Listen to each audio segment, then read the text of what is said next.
இன்ஸ்டால ஒரு மெசேஜ்.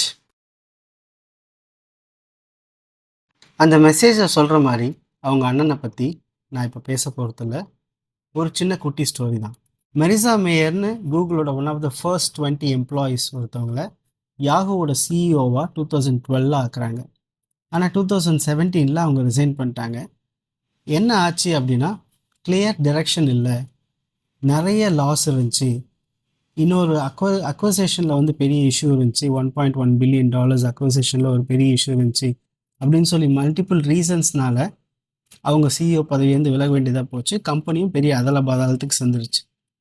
இதுலேருந்து நாம் தெரிஞ்சிக்க வேண்டியது என்ன அப்படின்னா, ஒரு டொமைன், சேம் டொமைனில் சிஇஓ இருந்து இன்னொரு கம்பெனிக்கு ஸ்விட்ச் ஆன நிறைய பேர் அன்சக்ஸஸ்ஃபுல்லாக இருந்திருக்காங்க. ஆனால் டொமைன் மாதிரி ஒருத்தர் வந்து வரணும் அப்படின்னு நினச்சா அவர் எந்த அளவுக்கு சக்ஸஸ்ஃபுல்லாக இருப்பார்னு பார்த்துக்கோங்க. நான் கண்டிப்பாக அவரை பற்றி பேசலை, ஜென்ரலாக சொன்னேன். மெரிசா மேயர் பற்றி டீட்டெயிலாக I have given in the description.